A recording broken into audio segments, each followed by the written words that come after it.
Siddharth foundation क्लासमधील इयत्ता 9वीतील मराठी विषयाचे प्रस्तुत सादर करीत आहेत। चला सुरू करूया।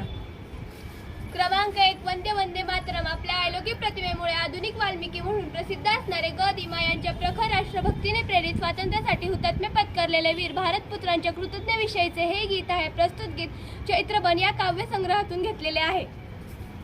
क्रमांक 2 संतवाणी जैसा वृक्ष नेणे। प्रस्तुत अभंगामध्ये संतांना वृक्षाची उपमा देऊन त्यांची महती सांगितली आहे। धरीला पंढरीचा चोर। प्रस्तुत अभंगामध्ये संत सनाबाईंनी भक्तीच्या माध्यमातून विठ्ठलाला कसे प्राप्त केले त्याचे वर्णन केले आहे।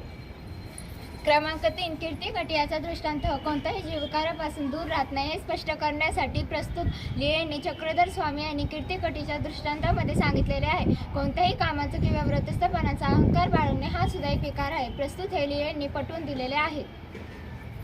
क्रमांक 4 नात्याची घट्ट वीण। प्रस्तुत पाठात लेखिकेने नात्याचे वर्णन सहजतेने व परिणामकारकरित्या स्पष्ट केले आहे। प्रस्तुत पाठ 2010 या आवाम मासिकातून घेतलेला आहे। क्रमांक 5 एक होती समय। आदिवासी भागात पूर्व प्राथमिक शिक्षणाची गंगा घरोघर पोहोचवण्यासाठी ज्यांनी आपले अवघे आयुष्य वेचले अशा समाजसेविका शिक्षकतज्ञ अनुताई वाघ यांच्या कार्याचा परिचय घेऊन लेखकाने प्रस्तुत पाठाकडून दिलेला आहे। प्रस्तुत पाठ बघण्यासाठी काही पूर्वी या पुस्तकातून घेतलेला आहे। क्रमांक 6 या झोपडीत माझ्या सुख आणि आर्थिक सुबत्ता यांचा काही संबंध नसतो, कारण सुखदुःख या मानवी मनाच्या भावभावना आहेत। लहानशा झोपडीतही शांती सुखाचा आनंद सदैव कसा मिळतो याचे वर्णन प्रस्तुत कवितेतून केले आहे। क्रमांक 7 दुपारच्या प्रहाराचे मनोहारी चित्रण प्रस्तुत ललित लेखातून लेखकाने व्यक्त केले आहे। प्रस्तुत पाठ मनात आलवणे या पुस्तकातून घेतला आहे। क्रमांक 8 अभियंत्याचे दैवत डॉक्टर विश्वेश्वरय्या। विज्ञान युगातील विश्वकर्मा व आपल्या विषयातील अचूक ज्ञानासाठी विख्यात असलेले डॉक्टर विश्वेश्वरय्या यांच्या जीवनाचा व कार्याचा परिचय लेखकाने प्रस्तुत पाठातून केलेला आहे। प्रस्तुत पाठ चैतन्याचे चांदणे या पुस्तकातून घेतलेला आहे। क्रमांक 9 मी वाचवतोय। वेगाने बदलत जाणाऱ्या समाजाचे वास्तव चित्र कवितेतून रेखाटले आहे। कवीने त्यांच्या स्वातंत्र्य अस्तित्वाच्या गोष्टी वाचू इच्छितात। महानगरी जीवनातील अवकळेचे कोसाळकर यांच्या प्रस्तुत कवितेत आहे। प्रस्तुत साधना दिवाळी अंक 2005 या कवितेतून घेतले आहे। क्रमांक 10 यंत्राने केलं भांड। यंत्र मानवाने मानवी जीवनात अतिक्रमण केले आहे तर निर्माण होणाऱ्या गमती व धोक्याचे वर्णन रंजक पद्धतीने पाठात लेखकाने केले आहे। प्रस्तुत विज्ञान कथा मराठीतील निवड विज्ञान कथा संपादक निरंजन भाटे या पुस्तकातून घेतले आहे। क्रमांक 11 मातीची सावली। वाळवडी या बोलीभाषेत लिहिलेली ही कथा आहे। मातीवर प्रेम करणाऱ्या फळसेच्या मनातील विविध भावनांचे वर्णन केले आहे। प्रस्तुत पाठ मातीची सावली या कथासंग्रहातून घेतला आहे। क्रमांक 12 महाराष्ट्रावरून वळवून टाका काय। प्रस्तुत कविता ही कविता अण्णाभाऊ साठे यांनी आपल्या ओघवते लोकभाषेतून प्रस्तुत कविता घेतली आहे।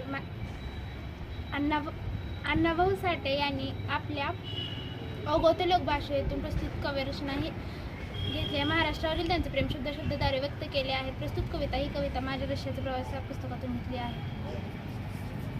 थँक्यू। धन्यवाद।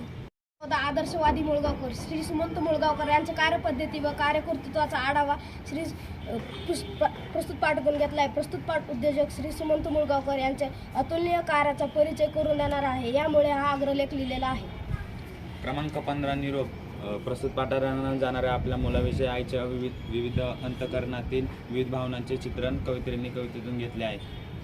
क्रमांक 16 वनवासी। आदिवासी आपल्या डोंगरदऱ्यातील निसर्गाविषयी अतूट नाट्य कवितेतून सांगितले आहे। वडीव या कविता संग्रहातून प्रस्तुत कविता घेतलेली आहे।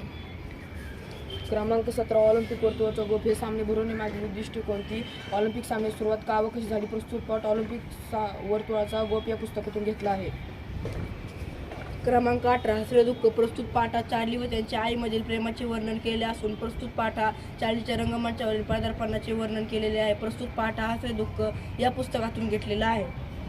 क्रमांक 20 आपले जगणे आपली ओळख। दैनंदिन जीवनात वागताना काय करावे काय करू नये याविषयी भाष्य कवीने सोप्या शब्दात कवितेत व्यक्त केले आहे।